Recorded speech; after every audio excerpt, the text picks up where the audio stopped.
मानव mobile सत्संग का आज 206वां प्रसंग।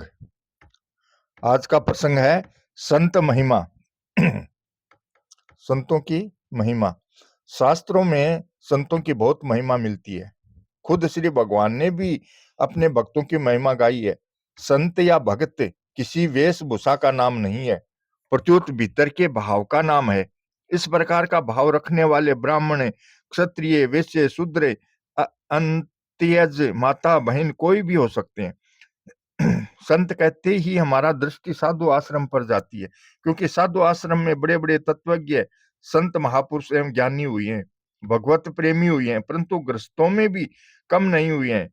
बहनों में भी मीराबाई आदि बड़ी बड़ी संत हुई है, जिनके स्मरण मात्र से अंतःकरण शुद्ध होता है। गृहस्थों में भी बड़े बड़े और विचित्र भक्त हुए हैं। इतना ही नहीं, साधारण से साधारण, पापी से पापी, दुराचारी से दुराचारी तथा मूर्ख से मूर्ख व्यक्ति भी उस तत्व को जानकर संत महात्मा बन सकता है। संसार में कोई भी दो व्यक्ति धन, संपत्ति, वैभव आदि में समान नहीं हो सकते, किंतु परमात्म तत्व प्राप्ति में सब समान होते हैं। जो तत्व वशिष्ठ, नारद एवं सनकादि को प्राप्त हुआ है, वही आज भी प्राप्त होता है, क्योंकि वह सत्य तत्व एक है। वहां पहुंचने पर सब एक हो जाते हैं। हाँ, साधन में फर्क हो सकता है। पहुंचे पहुंचे एक मत, अण पहुंचे मत और, संत दास घड़ी अरट की ढूरे एक ही ठोर। अरठ में बंधे घड़े या पीपे कुएं में से जल लेकर चलते हैं तो उनकी ऊंची नीची विभिन्न स्थितियां होती हैं, किंतु सबका जल एक ही जगह गिरता है। इसी प्रकार जितने भी साधन भेद होते हैं, वे सब अनपहुंचे व्यक्तियों के होते हैं। पहुंचे हुए महात्माओं की वास्तविक स्थिति में फर्क नहीं होता। साधनाओं की अलग अलग होने के कारण मार्गों की भिन्नता वहां भी रहती है, किंतु लक्ष्य तक पहुंचने पर सब एक ही तत्व को प्राप्त हो जाते हैं। गीता में दो निष्ठाएं बताई हैं, ज्ञान योग और कर्म योग। ज्ञान योग्यन संख्या नाम, कर्म योग्यन योगी नाम है। श्रीमद् भागवत में मनुष्यों के कल्याण के लिए योगास्त्रियो मया प्रोक्ता नृणाश्रियो विदित सया, ज्ञान योग, भक्ति योग और कर्म योग, ये तीन योग बताए गए। ऐसे ही द्वैत, अद्वैत, विशिष्टाद्वैत, शुद्धाद्वैत, अद्वैताद्वैत, अचिंत्य भेदाभेद आदि अनेक अवान्तर मार्ग शास्त्रों में बताए गए हैं। ये अनेक भेद साधन की नजर से हैं, पर साध्य तत्व की प्राप्ति होने पर ये भेद नहीं रहते। जो साध्य तत्व तक पहुंच जाए और रास्तों की नजर से भी ठीक ठीक विवेचन कर दे, ऐसे संत बहुत ही कम मिलते हैं। अब है या नहीं यह पता नहीं, भगवान ही जाने। खोज करने और ढूंढने पर भी ऐसे महात्मा बहुत कम देखने में आए हैं, जो वास्तव में पहुंचे हुए हैं और किसी संप्रदाय या मत का कोई आग्रह भी नहीं रखते। सब कुछ जाने हुए, समझे हुए, सुलझे हुए संत बहुत ही कम देखने में आए हैं। हम इतिहास, भागवत आदि ग्रंथों को देखते हैं तो उनमें संतों, महर्षियों, बड़े बड़े त्यागियों, तपस्वियों तथा प्रेमियों का वर्णन मिलता है। उनमें भी ठीक ठीक तत्व तक पहुंचने वाले बहुत ही कम मिलते हैं। फिर आजकल की तो बात ही क्या है, लोग भजन ध्यान आदि को फालतू समझने लगे हैं। जो वास्तव में मनुष्य जीवन की सफलता है, उस तत्व प्राप्ति को समझते नहीं। इतना ही नहीं, समझना चाहते भी नहीं, इसकी उपेक्षा करते हैं। पशुओं की भांति ही अपना समय गंवा देते हैं। कामोपभोग परमा एतावदिति निश्चयता, नान्य दस्तितिवादी ने। काम और भोग के सिवाय कुछ है ही नहीं। खाना, कमाना और भोगना, बस इतना ही सब कुछ है। उनके मत में और कुछ है ही नहीं, वे इसी में उलझे रहते हैं। अब उनसे क्या कहा जाए सज्जनों, वे तो पशुओं से भी नीचे हैं। उनको पशुओं के बराबर रखा जाए तो पशु नाराज हो सकते हैं कि हमारी बेइज्जती क्यों करते हो। हम तो अपने कर्मों का फल भोगकर मनुष्य जन्म की ओर जा रहे हैं, परंतु पाप करने वाले मनुष्य तो नरकों एवं नीच योनियों की ओर अग्रसर हो रहे हैं। ये कितना बड़ा अंतर है। इसलिए कहा गया है, बरु भल बास नरक कर ताता, दुष्ट संग जनि देई विधाता। नरकों का निवास अच्छा है, पर विधाता दुष्टों का संग न दे, क्योंकि नरक भोगने से तो पाप नष्ट होते हैं, जबकि दुष्टों के संग से पाप पैदा होते हैं और आगे नरकों की तैयारी होती है। सज्जनों, थोड़ा ध्यान दें। संतों को पहचानने में वे ही समर्थ हैं जो सच्चे हृदय से मार्ग पर चलते हैं। केवल अंधानुकरण ही नहीं करते, प्रत्युत विवेक पूर्वक, बुद्धि पूर्वक खूब गहरे उतर कर इस पारमार्थिक विषयों को अच्छी प्रकार समझते भी हैं। उससे भी आगे समझी हुई बातों को आचरण में लाते हैं। वे संतों को कुछ कुछ समझ पाते हैं, वे भी इतना ही समझ पाते हैं कि ये संत हमसे अच्छे हैं, परंतु ये कहाँ तक पहुंच चुके हैं, यह समझने की ताकत किसी में भी नहीं है। इस बात को या तो वे खुद समझते हैं या उनसे भी बढ़कर समझते हैं उनके भगवान। जैसे सूर्य प्रकाशित होता है तो दिन निकल आता है, ऐसे ही संतों का संग करने से हृदय में प्रकाश होता है। मनुष्यों मनुष्य को दिखने लगता है कि मुझे कहाँ कहाँ कमी है और इसे कैसे दूर किया जाए। उपाय सूझने लगते हैं। संतों के सत्संग मात्र से ही, बिना कहे सुने, बिना कुछ भी अपने आप ही अंतःकरण में विलक्षण भाव पैदा होते हैं। एक प्रकार का विलक्षण प्रकाश मिलता है। इसलिए जिसको संतों का संग मिल गया हो, उसको अपने ऊपर भगवान की विशेष कृपा समझनी चाहिए। जब द्रवे दीन दयाल राघव साधु संगति पाइए, संत भगवान का हृदय है। जिस प्रकार बुढ़े माँ बाप अपनी छिपी हुई पूंजी, अपनी विशेष कृपा पात्र संतान को ही बताते हैं, देते हैं, उसी प्रकार भगवान अपने प्यारे संत जो कि उनके हृदय धन हैं, उनके सामने खोल कर रख देते हैं, जिन पर विशेष कृपा करते हैं। जैसे संतों के धन भगवान है, ऐसे ही भगवान के धन संत हैं। वे जब कृपा करते हैं तो हमें संतों से मिला देते हैं तथा कहते हैं कि भाई अब तुम सत्संग करो और लाभ ले लो। अब प्रश्न उठता है कि हम तो संतों को पहचान सकते ही नहीं, क्या करें? तो आप भगवान से सच्चे हृदय से प्रार्थना करें कि हे नाथ, हमें आपके जो प्यारे भक्त हैं, संत पुरुष हैं, उनके दर्शन कराइए। ऐसे आप भगवान से कहें अथवा आपके हृदय में उत्कंठा हो जाए तो आपको कोई न कोई संत अवश्य ही मिल जाएंगे। जैसे फल चख कर तोते के पास नहीं जाता, वरन तोता खुद फल के पास आकर उसे चोंच लगाता है। इसी प्रकार सच्चे जिज्ञासुओं को संत महात्मा ढूंढते फिरते हैं। यद्यपि माँ से ज्यादा जरूरत बालक को होती है, किंतु माँ के मन में बालक की जितनी गरज होती है, उतनी बालक के मन में माँ के लिए नहीं होती। जब दूध की जरूरत होती है तभी वह माँ को याद करता है, किंतु माँ सब समय उसकी याद करती है। बच्चे को भूख लगने पर माँ के स्तनों से दूध टपकने लगता है। उसी प्रकार सच्चे जिज्ञासु के प्रति संतों का ज्ञान अमृत टपकने लगता है। वे अपने आप को रोक नहीं सकते, बस कोई मिल जाए लेने वाला। किंतु संसार के लोग इन बातों को क्या जाने।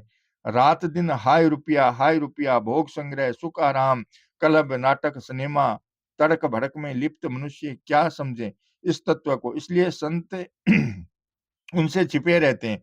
हरी हीरारी गांठड़ी, गाहक बिनु मत खोल, आसी हीरारो पारखी, बिक्सी महंगे मोल। सच्चे जिज्ञासु साधक ही इस ज्ञान रूपी हीरों का मोल समझ सकते हैं। इसलिए संत महापुरुष अपनी ज्ञान गठरी उनके सामने ही खोलते हैं। आज बड़ी उम्र के सभ्य लोग भी खेल तमाशों में इकट्ठे होते हैं, सिनेमा, क्लब आदि में जाते हैं। कभी यह बच्चों की बात थी, बड़ी अवस्था के लोग घर का, समाज का काम करते थे, पारमार्थिक बातों को सोचते थे, किंतु आज बड़े बुढ़े भी हो जाने पर भी खेल तमाशों में ही लगे रहते हैं। बचपन आ गया, बड़े बुड्ढों में भी अब किसको कहें और कौन सुने कि नीति धर्म की बात। आदि अविद्या अटपटी, घट घट बीच अड़ी, कहो कैसे समझाइए कुएं भांग पड़ी। जब कुएं के पानी में भांग घुल गई, तब सभी को नशा आ गया। अब कौन समझे, हमें चेत करना चाहिए। संत महात्माओं ने जिस तत्व को बड़ी मेहनत करके त्याग तपस्या से प्राप्त किया है, उसको वे बड़े खुले हृदय से देने के लिए तैयार बैठे हैं। कोई लेता है तो खुश होते हैं, प्रसन्न होते हैं। ठीक उसी प्रकार जिस प्रकार दुकानदार का जितना ज्यादा माल बिकता है, वह उतना ही अधिक खुश होता है। दुकानदार को तो खुद को लाभ होता है, पर संत महात्मा संसार का कल्याण होने से प्रसन्न होते हैं। हेतु रहित जग जुग उपकारी, तुम तुम्हारे सेवक असुरारी, स्वार्थ मीत सकल जग माही, सपने प्रभु परमारथ नाही। बिना कोई स्वार्थ हित करने वाले संसार में दो ही हैं, आप श्री भगवान और आपके सेवक महात्मा। भगवान और भगवान के प्यारे भक्त बिना ही कारण हित करते रहते हैं। जैसे लोभी की धन में और भोगी की भोग में प्यार होता है, उससे भी विलक्षण प्रीति उसको प्राणी मात्र के हित में होती है। मेरा भक्तों की संगति में रहने का काम पड़ा है। मेरे मन में बात आई कि इतने ऊंचे महापुरुषों का संग मुझे मिला है, किंतु मैं ऐसे संतों के संग का पात्र नहीं हूँ। मैंने एक पहुंचे हुए संत से प्रश्न किया, महाराज भगवान के घर में अंधेरा है, उनके यहाँ सावधानी नहीं है, तभी तो हम जैसे लोगों को ऐसे ऐसे ऊंचे दर्जे के संत महात्माओं के दर्शन हुए। हम तो इसके पात्र नहीं, क्योंकि उत्तम वस्तु तो योग्य पात्र को ही मिलनी चाहिए, परंतु हमारे जैसे पात्र को भी ऐसे ऊंचे दर्जे की बात मिलती है, तो यह क्या है? अंधाधुंध सरकार है, तुलसी भजो निशंक, खीजे दीन्यो परम पद रीजे दीने लंक। यह कोई हिसाब है? गुस्सा आने पर रावण को परम पद दे दिया और प्रसन्न होकर विभीषण को राजगद्दी दी। ऐसा पूछने पर मुझे जवाब मिला कि बात ठीक है, कन्या के लिए योग्य वर ही ढूंढना चाहिए, किंतु कन्या बड़ी हो जाए और योग्य वर न मिले तो जैसा वर मिले उसके साथ ही ब्याह करना पड़ता है। तो ऐसे तो हम लोग और हमें मिले ऐसी मार्मिक बातें। लोग कहते हैं कि अच्छे पुरुष मिलते नहीं, और मैं कहता हूं कि हम अच्छे पुरुषों के लायक नहीं है। आप लोगों से मैं एक बात पूछता हूं, क्या आपको अभी तक अपने से ऊंचे दर्जे का पुरुष मिला ही नहीं? यदि मिला है तो क्या आपने उनसे पूछा, लाभ ले लिया? यदि नहीं लिया तो उनसे बड़े पुरुष संत मिलने पर आप उनसे लाभ कैसे ले लेंगे? क्या निहाल हो जाएंगे उनसे मिलकर? अभी जो मिलते हैं उनसे पूरा लाभ ले लो। इस कक्षा में तो उत्तीर्ण हो जाओ, उसके बाद भगवान अपने आप अगली कक्षा में भेज देंगे। बालक जैसी श्रेणी में पढ़ता है, उससे आगे की श्रेणियां पहले से तैयार रहती हैं। भगवान तो प्रधानाध्यापक हैं, कृष्ण बंदे जगत गुरुम, आपके पास होते ही वे आगे की कक्षा में भेज देंगे, उससे ऊंचे संतों का संग करा देंगे। अब प्रश्न होता है कि उन संतों को हम पहचानेंगे कैसे? आज से कोई 35-40 वर्ष पहले की बात है। ऋषिकेश में एक सज्जन मुझसे पूछा कि आप तो यहाँ वर्षों से आते रहते हैं, हमें कोई अच्छे संत बताइए, अच्छे महात्मा के दर्शन कराइए। आप बताओ कौन से अच्छे महात्मा हैं? मैंने कहा, भाई आपका प्रश्न मेरी समझ में नहीं आया, क्या उत्तर दूं? तो वे मुझे समझाने लगे कि मैं किसी अच्छे संत महात्मा का पता पूछता हूँ, जिसका संग करके हम लाभ उठावें। मैंने फिर कहा कि भाई आपका प्रश्न मैं समझा नहीं। वे फिर मुझे समझाने लगे, तो मैंने कहा कि आपके प्रश्न के अक्षर तो मेरे समझ में आ गए। आप जो बात कहते हैं वह भी सीधी सादी है, किसी विदेशी भाषा में नहीं है, परंतु मेरी अकल में आपकी बात नहीं बैठी। वे बोले, कैसे? तो मुझे कहना पड़ा कि जब आपकी समझ में मेरा इतना सम्मान है कि मैं सच्चे संत महात्माओं का पारखी हूं, तो उन महात्माओं की परीक्षा करने वाला मैं उनसे तो ऊंचा ही हो गया, फिर आप दूसरा क्यों खोजते हैं? जब मैं उन संतों की परीक्षा करने वाला हूं, तो उनसे मेरे में कम योग्यता होगी। इस तरह आपका प्रश्न मेरी समझ में नहीं आया। एक सज्जन मुझे मिले और बोले, हमें बहुत से महात्मा मिले। तो मैंने कहा कि आपको एक भी नहीं मिले। अगर एक भी मिलते तो बहुत नहीं मिलते।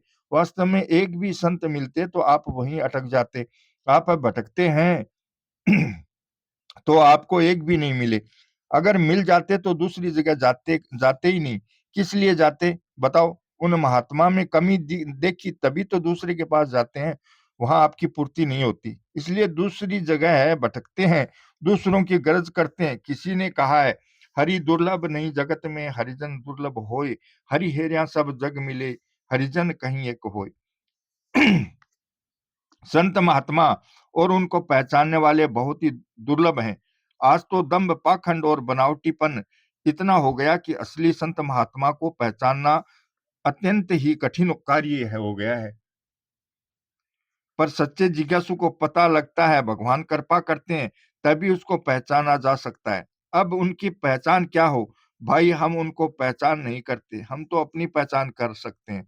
हमने एक कहानी सुनी है, एक नवयुवक राजगद्दी पर बैठा, 5-7 वर्ष राज्य करने के बाद उसने अपने राज्य के बड़े बुड्ढों को इकट्ठा करके पूछा, आप लोग बतावें कि राज्य हमारा ठीक रहा या हमारे पिताजी का ठीक था अथवा हमारे दादाजी का ठीक था? किसका राज्य ठीक रहा? आपने हमारी 3 पीढ़ियों का राज्य देखा है। बेचारे सब चुप रहे। एक बहुत बूढ़ा आदमी खड़ा होकर कहने लगा कि महाराज, हम आपकी प्रजा हैं। आप उम्र में छोटे हैं तो क्या हुआ, आप हमारे मालिक हैं। अब हम आपके बारे में निर्णय कैसे करें कि आप में कौन योग्य और कौन अयोग्य है, कौन बढ़िया और कौन घटिया है? यह हमारी क्षमता नहीं है। मेरी बात पूछें तो मैं अपनी बात तो कह सकता हूँ, पर आपकी परीक्षा नहीं कर सकता। राजा ने कहा, अच्छा अपनी बात बताओ। वह कहने लगा, जब आपके दादाजी का राज था, उस समय मैं जवान था, मैं पढ़ा लिखा था, शरीर में ताकत भी अच्छी थी। मैं एक लाठी पास में रखता था। उस समय यदि 4 से 10 आदमी एक साथ भी सामना करने के लिए आ जाते, तो मैं हार नहीं खाता, बल्कि उन सबको मार दूं, ऐसा मेरा विश्वास था। एक दिन मैं किसी गांव जा रहा था। रास्ते चलते मेरे कान में किसी स्त्री के रोने की आवाज आई, तो मैंने सोचा चलकर देखें क्या बात है। मैं आवाज की तरफ गया तो देखा कि एक सुंदर युवती अकेली जंगल में बैठी रो रही है। उसने बहुत कीमती गहने कपड़े पहन रखे थे। मैं अचानक उसके पास पहुंचा तो वह डर गई और एकदम चुप हो गई। मैंने बड़े प्यार से कहा कि बहन, घबराओ मत, बताओ कि तुम क्यों रो रही हो। मेरे ऐसा कहने पर वह आश्वस्त हुई और बोली, मैं पियर से ससुराल जा रही थी, साथ में 2-4 बैलगाड़ियां और ऊंट थे। रास्ते में डाकू मिल गए तो उनसे मुठभेड़ हो गई। मेरे संबंधी और डाकू आपस में लड़ने लगे। मुझे डर लगा तो भागकर जंगल में चली आई और यहाँ आकर बैठ गई। अब उनका क्या हाल हुआ यह तो भगवान जाने, किंतु मैं किधर जाऊं यह भी मुझे रास्ता मालूम नहीं है। मेरा जन्म गांव तो दूर रह गया, लेकिन ससुराल गांव पास ही है, ऐसा अंदाज है। लेकिन मैं जानती नहीं क्या करूं, यह सोचकर रोना आ रहा है। इस तरह कहकर उसने मुझे अपने ससुराल का पता बताया। मैं उस गांव को जानता था, इसलिए मैंने उससे कहा, बहन तुम चलो, डरने की कोई बात नहीं है, मैं तुम्हारे साथ हूँ। पूछने पर उसने अपने ससुर का नाम कागज पर लिखकर बताया। मैं उसके ससुर को जानता था, इसलिए उसे उसके ससुराल ले गया। रात हो चुकी थी, सब लोग तरह तरह की चिंता कर रहे थे। वे लोग बहुत दुखी थे, क्योंकि बहू के शरीर पर गहने आदि बहुत थे। बहू को सही सलामत पहुंची देखकर सबके मन में प्रसन्नता छा गई। उस स्त्री ने अपने घर वालों से कहा, इन सज्जन को मैं पिता कहूं या भाई कहूं। इन्होंने मुझे बड़े प्यार से धीरज दिलाया और यहाँ तक पहुंचाया। उसके ससुर मुझे इनाम देने लगे, 500-700 रुपये लाए और लेने का आग्रह करने लगे। मैंने अपना कर्तव्य समझकर यह काम किया था कि कोई दुखी है तो उसका दुख दूर हो जाए, इसलिए मैंने रुपये नहीं लिए। मैंने मन में सोचा कि अपने कर्तव्य पालन की बिक्री नहीं करूंगा। मेरे मन में रुपये न लेने से बड़ा संतोष रहा। मैं वापस चला आया। यह बात तो आपके दादाजी के समय की थी।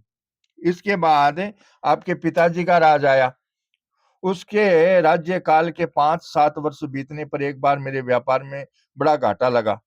धन की तंगी हुई तो मेरे मन में बात आने लगी कि उस समय इतना अच्छा अवसर मिला था। 10-15 हजार तो गहना ही था। अकेली स्त्री थी, एक थप्पड़ मारता तो सारा गहना जेवर मिल जाता। आज यह दुख नहीं भोगना पड़ता। उस समय बड़ी भूल हो गई। अब पछताने से क्या हो। जब वे इनाम देने लगे तब भी नहीं लिया। बड़ाई का भूखा आज तंगी भोगता हूँ। इस प्रकार के भाव मन में आए थे। महाराज, आप तो अवस्था में मेरे पोते के समान है।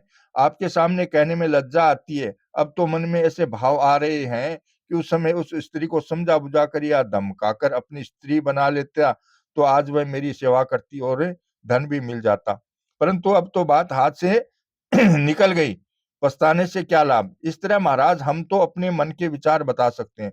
आप राजाओं का निर्णय कौन करे। आपका निर्णय करने की ताकत हम में कहाँ। राजा समझ गया कि बुड्ढा बड़ा बुद्धिमान है। यथा राजा तथा प्रजा, यह बात भी कह दी और हमें रुष्ट भी नहीं किया।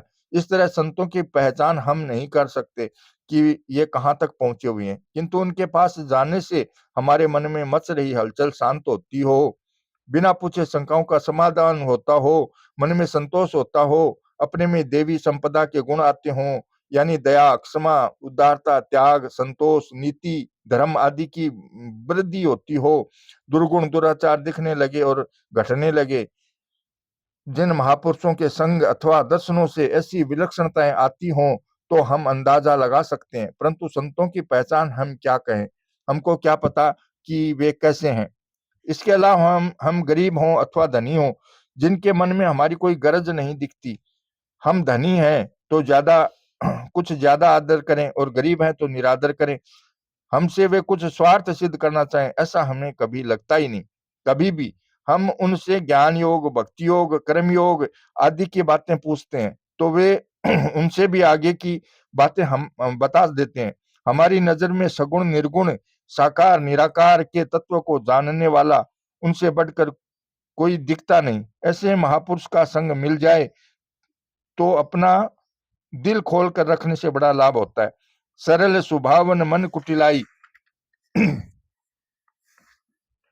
ऐसे संतों के पास सरल हृदय से जाएं, अपनी विद्वता प्रख्यापिता करने के लिए, चतुर कहलाने के लिए प्रसन्न न करें, अपनी हृदय की गुत्थियां सुलझाने के लिए, अपनी उलझन मिटाने के लिए सरलता से प्रसन्न करें, तो विशेष लाभ ले सकेंगे। साधन के विषय में जानने के लिए प्रसन्न करें कि क्या साधन करें, यहाँ तक तो पहुंच गए, इसके बाद क्या साधन करना चाहिए, इस प्रकार जानकर आगे बढ़ा जाए तो बहुत लाभ की बात है। संत महात्माओं को हमारी विशेष गरज रहती है। जैसे माँ को अपने बच्चे की याद आती है, बच्चे को भूख लगते ही माँ खुद चलकर बच्चे के पास चली आती है, ऐसे ही संत महात्मा सच्चे जिज्ञासुओं के पास खींचे चले आते हैं। इस विषय में एक कहानी सुनी है। एक गृहस्थी बहुत ऊंचे दर्जे के तत्वज्ञ जीवन मुक्त महापुरुष थे, ज्ञानी थे। वे अपने घोड़े पर चढ़कर किसी गांव जा रहे थे। चलते चलते घोड़ा एक अलग रास्ते पर चल पड़ा। उन्होंने उसको कितना ही मोड़ना चाहा, लेकिन वह तो उसी रास्ते पर चलने के लिए अड़ गया। इस पर उन्होंने सोचा कि अच्छी बात है, इसके मन में जिधर जाने की है उधर से चलना चाहिए। अपने घोड़ा अपने घोड़ा चक्कर पड़ेगा, अपने थोड़ा चक्कर पड़ेगा, कोई बात नहीं। वह घोड़ा जाते जाते एक घर के सामने रुक गया। समय ज्यादा हो गया था, अतः वे संत घोड़े से नीचे उतर पड़े और उस घर के अंदर गए। वहां एक सज्जन मिले। उन्होंने उन महापुरुष का बड़ा आदर सत्कार किया, क्योंकि वे उन्हें नाम से जानते थे कि अमुक महापुरुष बड़े अच्छे संत हैं। वे सज्जन अच्छे साधक थे। वे कई बार सोचते थे कि संत महात्मा के पास जावें और उनसे साधन संबंधी रास्ता पूछें। आज तो भगवान की कृपा कर दी तो घर बैठे गंगा आ गई। उन्होंने उन गृहस्थ संत को भोजनादि कराया, सत्संग संबंधी बातें हुई।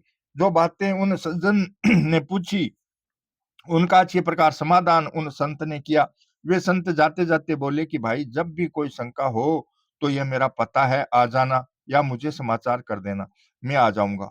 इस पर उस सज्जन ने पूछा, महाराज अभी आपको किसने समाचार भेजा था कि आप पधारिए? तो वे संत बोले, मेरा घोड़ा अड़ गया, इसलिए मुझे आना पड़ा।